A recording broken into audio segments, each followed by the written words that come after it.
Hey everybody, it's CreekWater Cody at you again with the fourth in my series of gear videos. Today we're going to be going over the essentials for a weekend hiking trip. Start with what you got on. First thing you're going to want for a couple days worth of hiking is a good pair of boots. I love my Red Wings, but there's plenty of selection out there. You have to fit your foot and your needs. You might need more ankle support, you might need less. Uh, just make sure they're good and durable and make sure they're comfortable. Also, I always strap to my pack my sandals. After a day's hike, there's nothing better than kicking them boots off, changing socks, maybe just discarding the socks, knocking around the campsite in your sandals. All right, working our way up. Well, beneath the boots, I'll scrimp on the socks. Something that'll give you some cushion, some warmth in the winter, something nice and cool in the summer. It's going to suit, once again, got to suit your needs, your comfort level, and your season. Working our way up, I like cargo pants. I like the room in them, having a little extra carry spots, buttoning pockets and whatnot kind of come in handy, keep stuff from falling out, dropping things. Also, I normally wear blue jeans, but these are thinner material as far as when you're walking, making your miles. Wear them a little baggier as well. Gives you a little more working room, scrambling, rock climbing, traversing some terrain, making your way across the creek. Also, when temperature drops, gives you some room for some underlayers, some long johns, Under Armour, silver threads, whatnot. Once again, your extra clothes are always going to be seasonally based. Thin t-shirt. Generally want to start hiking cold, even if it's chilly. You want to be chilly when you start out on the trailhead, because carrying all this weight and walking up that mountain, your core temperature is going to climb pretty quickly. You'll be stopping 15 minutes, drop your pack, take your sweatshirt off, then you're trying to stuff it in your pack. Generally carry a flannel shirt with me, something nice and light. I'll put it right in the top compartment for easy access if I need it. Then you'll notice I got a boonie hat. I love these things. They keep the rain off you. I've sprayed mine down with waterproofer. Keep the sun off your neck and your ears on those hot days. It's also crushable. It's packable. It goes in your backpack. Not going to tear up my nice Stetson out on the trail. Also, in my pockets, I always carry a Leatherman sidekick. It's one I caught some flack for recently. Put out a bug out bag video. And I neglected to mention that I carry the Leatherman sidekick. Pliers, wire cutters, wrench, screwdrivers, files, saws, knives, everything under the sun. Sidekick's definitely an appropriate name. My other pocket, just carry a 2-inch folding pocket knife, lock blade. Firm believer, having a good blade. Also, carry in my pocket, good Bic lighter. I like a white one. If you hold it up to the light, you can see the level. Tell how much fluid you got. Well, let's move on to the pack. Just like shoes and your clothes, your backpack, it's going to have to suit your needs. Size, duration of the trip, your ability to carry is going to determine the size of your pack. This is my big guy, Kelty Coyote. Don't recommend buying packs online. Order them out of catalogs. Want to go to the store, try this thing on, be comfortable with it. You and this pack are going to get real up close and personal on your hiking trip. You want to make sure that you're comfortable with him before you even make the purchase. Do recommend going out, practicing with it, and good pack. It's actually going to come with a set of instructions. And what you might be thinking, just a backpack, just throw a bunch of stuff in it and put it on your back. What do you need instructions for? Well, this thing's got a million cinches and buckles. It's good to know how to set them properly. Mine will actually, you can change this for arch of the back, where it's going to hit. Take some tweaking to get them comfortable. This thing comes in handy. Most of them also have a packing hints guide. Keeping heavy items in close to the back, light stuff down low. Some things that the inexperienced may not know. And even the experienced need a brusher upper on every once in a while. So when you get that pack, Don't throw the instructions aside. One of the most important things on a hike, one of the essentials of life, is water. Recommend platypus or camelback. I carry a 2-liter. It's going to depend on your bodily needs, but a 2-liter in conjunction with maybe a quart bottle. It usually can get me from a water source to water source. I'm fortunate I live in Virginia and hiking the mountains around here, the Blue Ridge, George Washington National Forest. Water's pretty plentiful around here. We are blessed with an abundance of water. All right, when you come across that water, though, it might not be too safe to just stick your head in and drink. You don't know what's in that water. Filtration, very important thing. This guy, simple filter, it's kind of newer technology, new to me anyway. Squeeze filter. Collect your water, fill this bladder up, and screw them on there. Squeeze and toothpaste tube style. Clean water comes out. It's not the fastest in the world, but unlike some of your gravity pumps and your pumps, there's no moving parts to this thing. There's nothing to fail, nothing to break. The element on these mini Sawyers, it's good to filter up to 1,000 gallons. That's been my experience at most of your, been my experience that most of your pump filters, your gravity fed, those elements are usually good for about 400 gallons. Like I said, Sawyer's good for 1,000. Sawyer's also $20 or $30. Much better value. Like I said, it's a little slower. Small, nothing to fail you. Moving along, we'll get to the kitchen. Recommend having a water area, kitchen sink. This is a C.W.C kitchen sink. It's a 5-liter collapsible water bucket. Give you some place cleanly do your dishes, even brush your teeth, get yourself together. Leave no trace. We don't need pork and bean residue floating down the creek. I know it's just food, but these things are contaminants. They're not natural. So once you clean your dishes in this thing away from clean water source, dump it far enough away that it's not going to contaminate the waterways.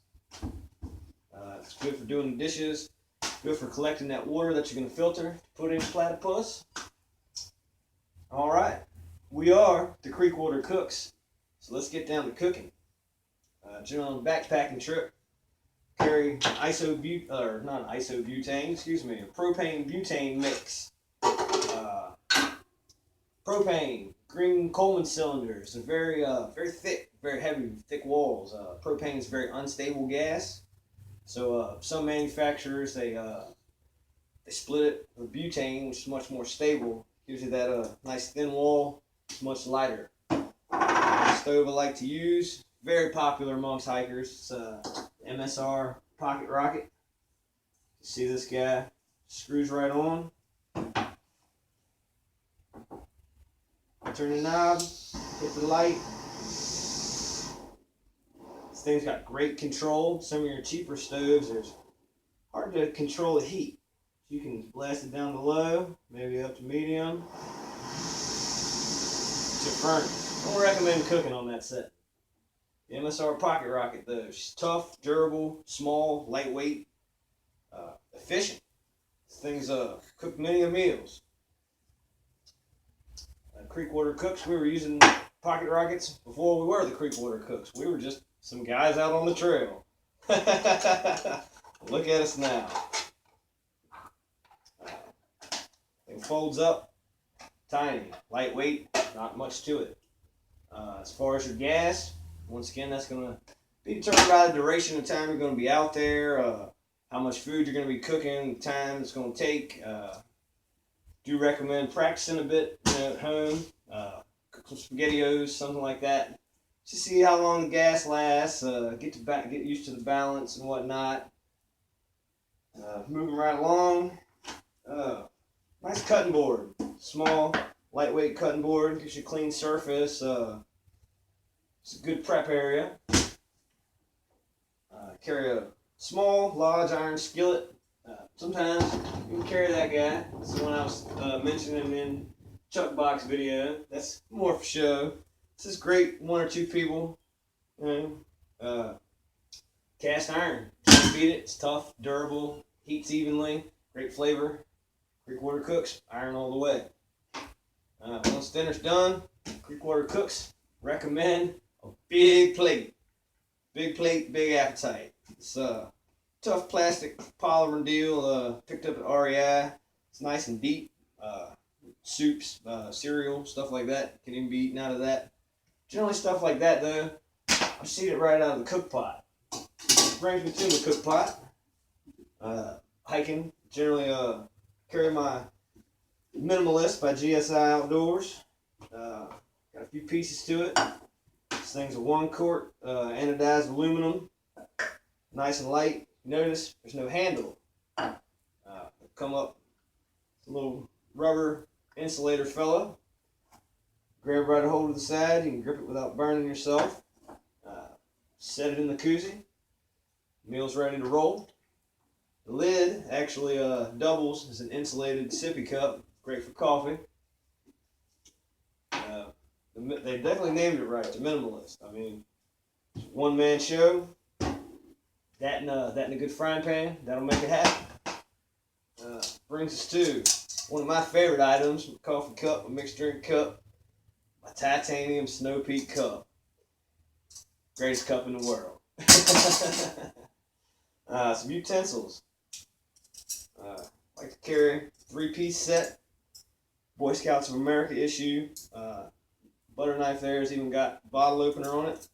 Those guys snap together. It gives y'all 3. Miniature spatula. Just a small spatula. Works really nice. The size of that iron skillet. Makes cooking a bit easier. As far as kitchen knife, well, I got a Schrade Old Timer. 2.5-inch blade on there. Just old school. Granddaddy's skinning knife, you know. It comes in really handy around the kitchen. It's a good tool in general, too. Alright. Before eating dinner, you're probably going to want to set up a shelter for the evening. It comes to setting that shelter. Tent stakes. Some good aluminum, cheap ones. Carry 3 or 4. There's only 3 here in my hand. 3, 4, maybe 6, depending on the size of your shelter, how you like to set up. This here, just a $1.50, $2 roll of bricklayer string, mason string. Stuff's really tough, but it's inexpensive. It's great for setting up shelters, stuff like that. Everybody knows 550 paracord. This roll's a little short. Generally, I like to have between 50 and 100 feet, depending on location and duration, what you need. Some good 550 cord. If you need a little more stout shelter setup. I also like to sleep in a hammock and that stuff. 550 cord. Don't hold your weight. I weigh about 150, so I'm good. Eagle's Nest. I've had this guy for quite some time. Great comfortable night's sleep. Does get a little chilly. Sometimes a bit of padding in the bottom, an extra blanket.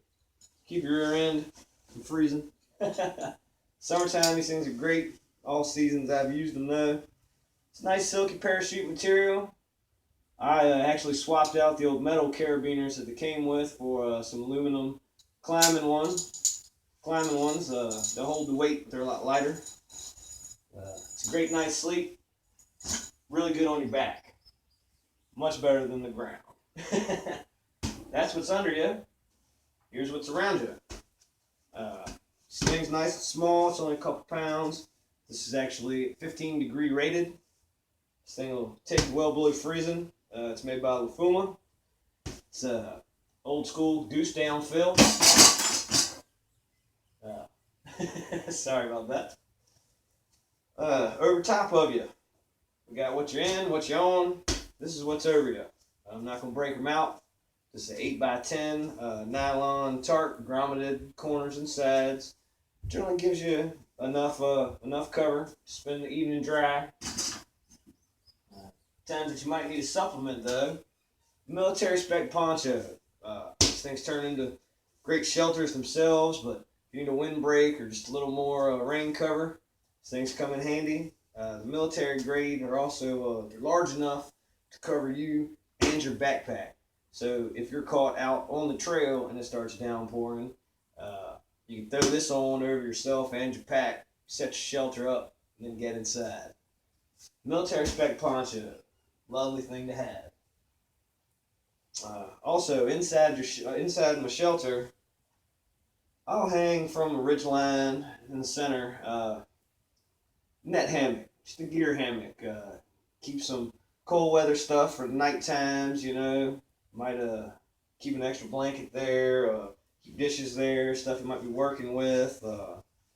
It's just good to keep your stuff, anything that's not in your pack, you know, keep it up off the ground, keep bugs and mice out of it. If you are in the woods. Let's see, just got some random linens here. A couple of bandanas come in great, you know, to keep you warm. Head wrap, neck wrap, first aid stuff, making bandages. Water filtration. You can use these to filter solid particles out of unclean water. Filter the solids out through the bandana and then boil in that water. It's also an alternative for water filtration. Large and small bandana. A couple good bandanas are always good to have. Then, as far as cleanup, body wash rag, dishwash rag, a couple of good cloths, keep everything clean. I carry it's made by Coleman. It's a Coleman Exponent pack towel, kind of a chamois cloth material. Hold a whole lot of water. They're not very big. I mean, this little rectangle will dry off about just as well as a household bath towel. Takes up way less room, way less bulk.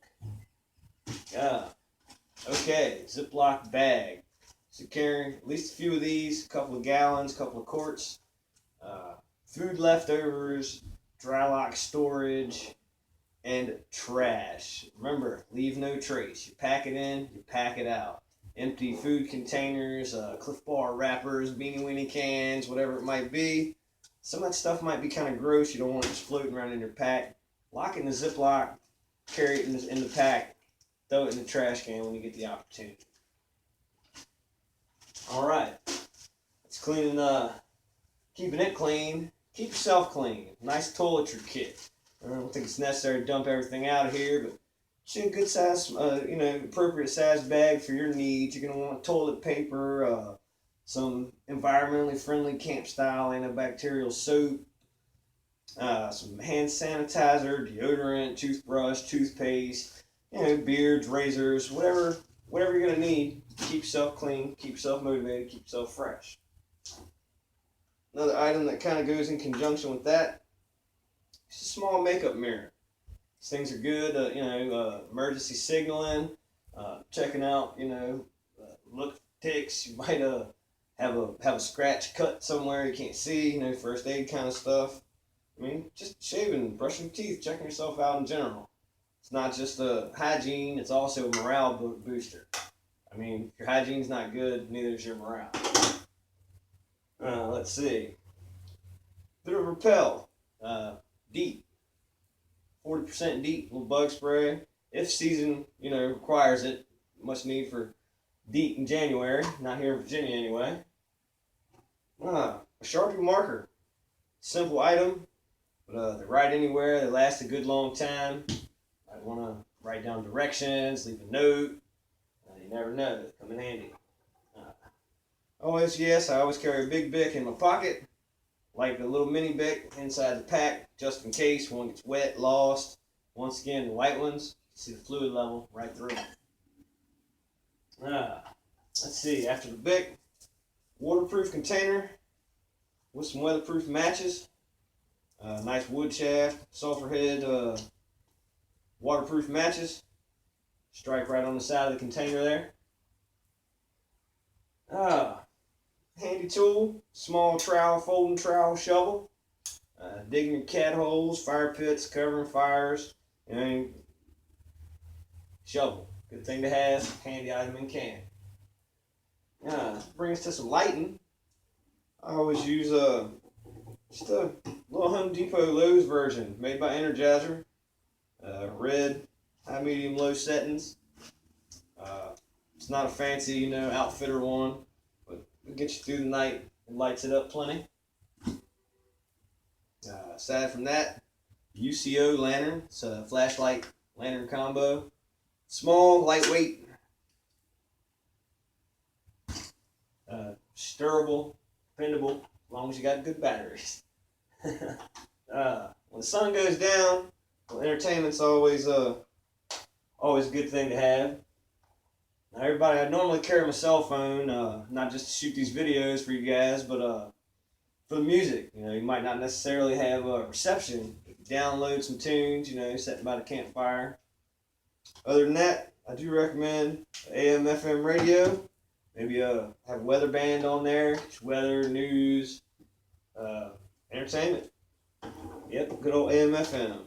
To me, I like to play along. Every cowboy hangs out by the campfire with his harmonica. That's a great one. People start showing up, pack guitars, little bongo drums, whatever it might be. That's always a good time around the campfire. The times that aren't too good, things happen. First aid. Always carry a first aid kit. And I even take it a step farther. I carry a military spec field surgery kit. I actually detailed both of these in a recent video I did on first aid. You guys check that one out. I'm not going to break everything out here. That's a whole video in itself. Search my CreekWater Cody's first aid kit video. See what's in here. All right. Clothes. Talked about your clothes, seasonal, durational. When it comes time to pack, a compression bag. These are granite gear. This thing is tough, durable, it's waterproof. But fill her up, exceedingly deep, a whole lot of clothes. And fairly simple. Nothing in here, but fairly simple. This thing wraps around. Take these buckles, yank each one down evenly. Compresses everything. Nice and tight. Carabiners. I'll take 3 or 4 of these with me. Good to have, setting up shelters, hanging items, hanging up food, keep away from the bears, mice, clipping things to the pack. Just a few, don't go overboard with them. Speaking of attaching things to the pack, everybody knows CreekWater Cody don't set foot in the forest without Granddaddy's machete. Don't carry it on the hike in my big leather backstrap sheath. Use this canvas, military surplus, picked up. It's nice and lightweight. Attaches right to the side of my pack. It's great chopping firewood, clear trails, self-defense if you need it. Another item I always carry, out in my pack of course, but that's your third leg, good walking stick. So people use collapsible aluminum trekking poles, some people use 2, some use 1. Me, I got a stick, just a little hunk of wood, lanyard, that way if I need my hand, drag this thing right behind me. Sometimes you will hear it dragging behind me down the trail. It's also a good place for a nice rubber band, just come in handy for repairs and stuff. Just a convenient place to keep it. See, I wrapped some handle spots, paracord. The end, kind of keeping it starting to split. Trying to keep it from splitting, but gives you a nice grip handle, and if you ever need the cordage, clip it and unwrap it. Good stick, help keep your balance on awkward terrain. Also take some of the weight off your feet. You will feel that in your shoulders and your arms after a couple miles of hiking. On this hike, you're going to want the information. Do your research, work your maps, get an appropriate map you're familiar with, map your route, carry your route map with you. I also stole from my cat a laser pointer. You and the guys are out in the field and you're trying to check the maps, get your bearings, discussing which way you're going to go. This is a great way to get in there and point out trails and spots on maps. Map and a laser pointer. Compass. Keep a small directional compass. Generally just clip that right to the front shoulder strap of my backpack so it's right there. grab it off, make sure you're heading on the right heading, you're on the right orientation. That's the smaller one. And I always recommend carrying a directional compass or navigational compass, excuse me. So triangulate your position with this thing, range finding with this thing, distances, there's wealth of things. It's also good to have two compasses, just to check them against each other. These things are man-made, they are fallible, you know. They get dropped, something happened to them. You might think you're going west and you're heading south. So, you know, to have one to check against the other, make sure you're on the correct heading. That's your direction in the physical world. For the direction in the spiritual world, I recommend you carry small copy of the King James Bible. This is Old and New Testament. Getting into the Word of the Creator out in the creation, to me, it kind of brings it to another level. I mean, there's plenty of stories in here where they go out to the wilderness. Jesus, Paul, David, Moses, all these cats were always up on the mountain or out in the wilderness. And that's where they would do some reflections, prayers, studying. That's what I do too. All right. Pretty much laid out the gear. Before you go, I recommend you come up with a checklist. Go through your gear, get a good inventory, what you need, what you have, get a hold of what you need before you go. Make sure you've got all your stuff together. Checklist. You grab your checklist, and I check this every time I go out. You know, when I'm about to load my pack, go down the checklist, make sure everything's there. You're not forgetting anything. All right. As you can see, with the right gear, the right prep, right mentality, you can have a really great weekend hike. Just like I said, be safe out there. Hike in pairs at least. Don't hike alone. Carry your maps, cell phones. Be smart out there. Carry your first aid kits. Yeah, the biggest thing is being smart. Don't bite off more than you can chew. Get rid of the ego. You can really have a good time out. Great sense of accomplishment. Generally, when you come back from a good hike, you're sore, tired, feel the burn in the legs and the back maybe. But I swear, for about a week, you just feel like Superman, like King Kong. Just got a little strut to you. It's a great sense of accomplishment. And like I said, you're getting back to simpler, getting back to nature, appreciating what's real, you know, what God gave to us, and not the plastic and the concrete that we've constructed, but being able to get out and connect with nature, connect with the life force of the world. Well, for now, hopefully that's a good video for you guys. You can go over it, check it out when you're getting geared up. I hope to see you out on the trail carrying some backpacks till I come across you from CreekWater Cody. Y'all take it easy.